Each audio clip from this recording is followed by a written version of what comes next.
जय श्री राधे, जय श्री कृष्ण। भक्तजनों, आइए आरंभ करते हैं आज की कथा। सतयुग, जब पृथ्वी पर धर्म पूर्ण रूप से स्थापित था, मनुष्य दीर्घायु, सत्यप्रिय और तपस्वी थे। राज्य में अन्याय का नाम तक नहीं था। इसी युग में एक महान सम्राट राज्य करते थे, कुकुद्दमी। उनकी राजधानी थी कुशस्थली, समुद्र तट पर बसी वैभव और संस्कृति से परिपूर्ण नगरी।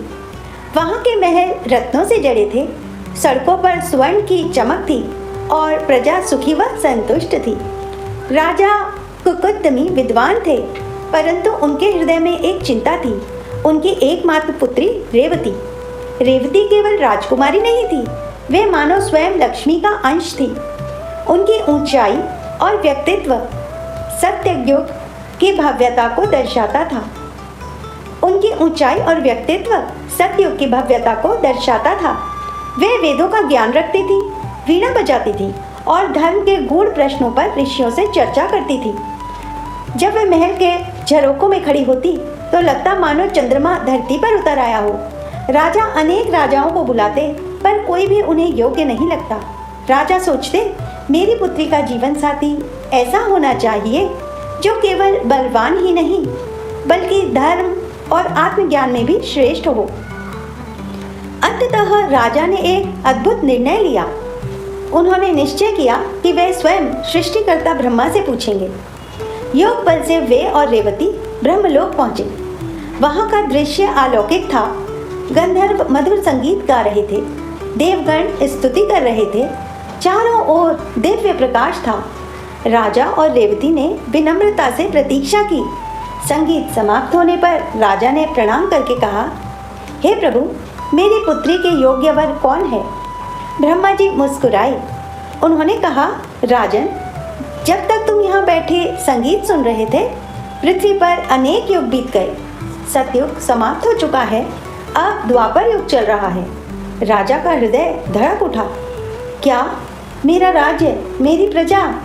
ब्रह्मा जी बोले, समय किसी की प्रतीक्षा नहीं करता, पर चिंता मत करो, तुम्हारी पुत्री का विवाह भगवान बलराम से होगा।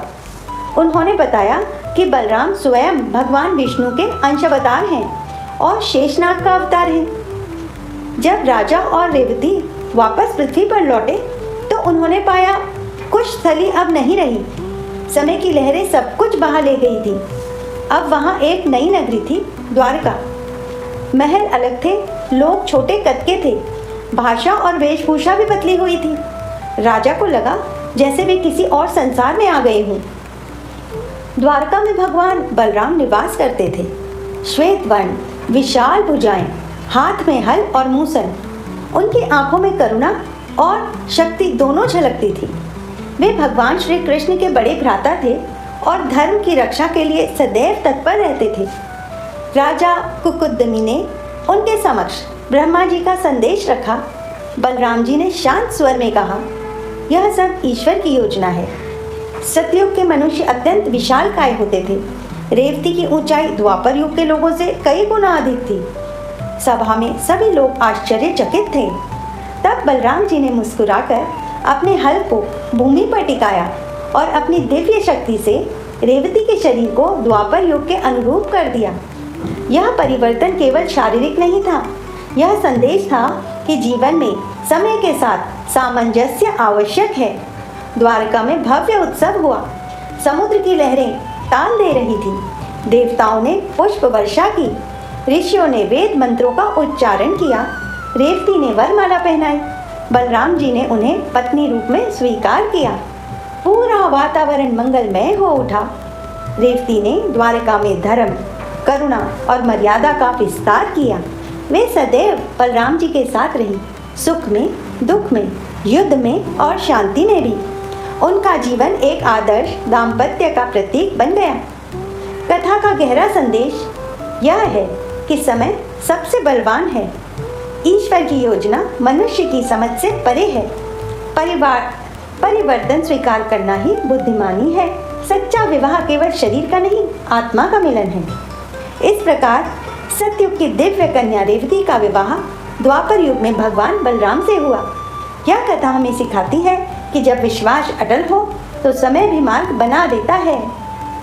बोलो श्री हरि विष्णु भगवान की जय।